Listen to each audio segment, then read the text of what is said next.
مختصر احکام۔ پنجگانہ نمازیں کس طرح ادا کی جائیں؟ ہر مسلمان پر روزانہ 5 وقت کی نمازیں پڑھنا واجب ہے۔ روزانہ کی ان 5 نمازوں کے پڑھنے کا طریقہ ایک ہی جیسا ہے، لیکن ان کے رکعتوں کی تعداد اور بجا لانے کا وقت الگ الگ ہے۔ فجر کی نماز 2 رکعت، ظہر کی 4 رکعت، عصر کی نماز بھی 4 رکعت، مغرب کی 3 رکعت اور عشاء کی نماز بھی 4 رکعت ہے۔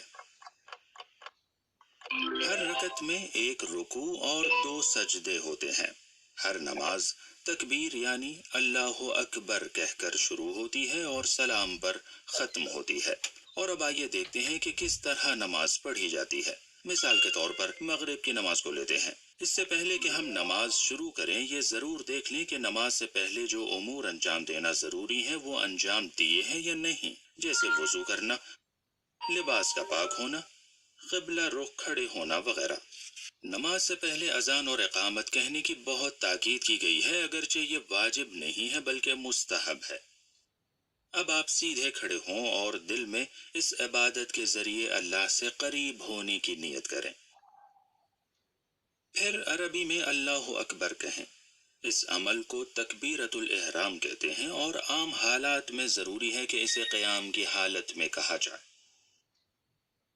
تکبیرۃ الاحرام کے ساتھ ہی آپ کی نماز شروع ہو جاتی ہے، اور اگر اس کے بعد افعال نماز کے علاوہ کوئی اور کام آپ نے انجام دیا تو آپ کی نماز باطل ہو جاتی ہے۔ اس کے بعد سورہ حمد بسم اللہ سے لے کر آخر تک پڑھا جائے۔ پھر اس کے بعد قرآن کریم کا کوئی بھی مکمل سورہ آپ پڑھ سکتے ہیں۔ قرأت کے دوران آپ کے بدن میں حرکت نہیں ہونی چاہیے اور آپ سورے کو عربی زبان میں پڑھیں۔ ضروری ہے کہ آپ سورے کے الفاظ واضح طور پر ادا کریں، صرف الفاظ کا ذہن میں تصور کر لینا کافی نہیں ہے۔ اگر آپ مرد ہیں تو مغرب کی نماز میں آپ کو بلند آواز سے سورہ پڑھنا ہوگا۔ اس کے بعد رکوع ہے۔ دونوں سورہ پڑھنے اور تھوڑی دیر خاموش قیام کے بعد آپ رکوع میں جائیں، اس طرح کہ آپ کے پیر سیدھے ہوں اور آپ کی ہتھیلیاں گھٹنوں تک پہنچ جائیں۔ رکوع میں ذکر پڑھنا ضروری ہے، جس میں ایک بار سبحان ربی العظیم وبحمدہ کہنا کافی ہے۔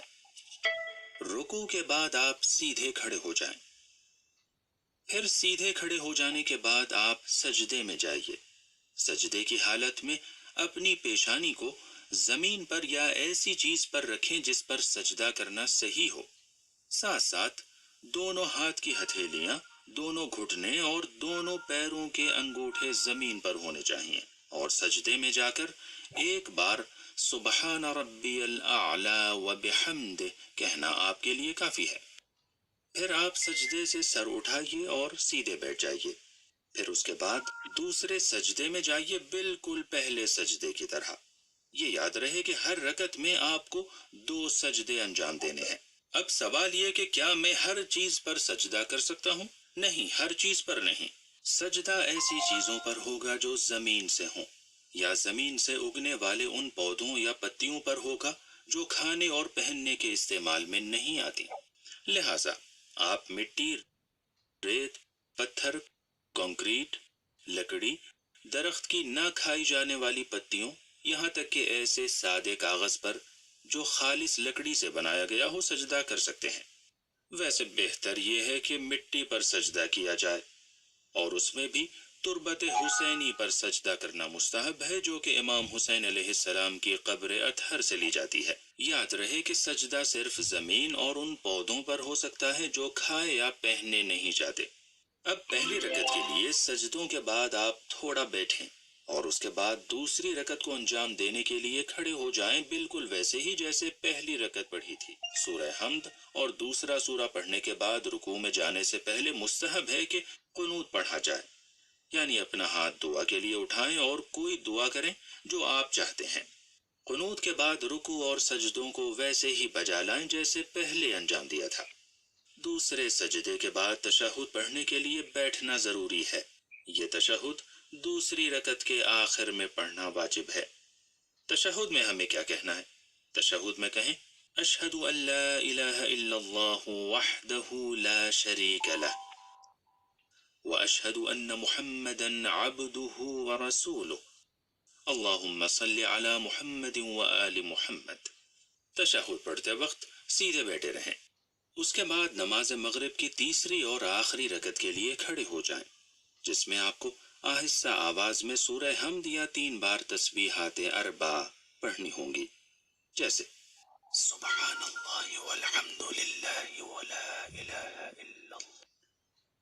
اس کے بعد بتائے گئے طریقے کے مطابق رکوع اور 2 سجدے بجا لائیں، پھر بیٹھ جائیں اور ایک بار پھر سے تشہد پڑھیں اور اس کے بعد سلام پڑھیں، یعنی السلام علیک ایہا النبی ورحمۃ اللہ وبرکاتہ، السلام علینا وعلی عباد اللہ الصالحین، السلام علیکم ورحمۃ اللہ وبرکاتہ، اور اس کے ساتھ ہی آپ کی مغرب کی نماز ختم ہو جاتی ہے۔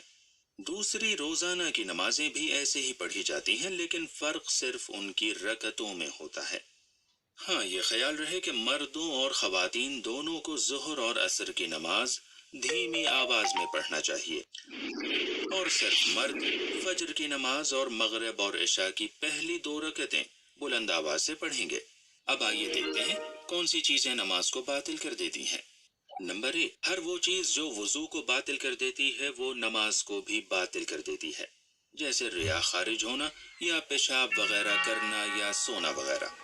نمبر 2، نماز کے ارکان میں کسی چیز کو جان بوجھ کر یا بھولے سے کم یا زیادہ کرنا۔ یاد رکھیے کہ آپ کی نماز کے ارکان 5 ہیں: نیت، تکبیرۃ الاحرام، اور رکوع میں جانے سے پہلے 1 لمحہ کھڑے ہونا، رکوع اور 2 سجدے۔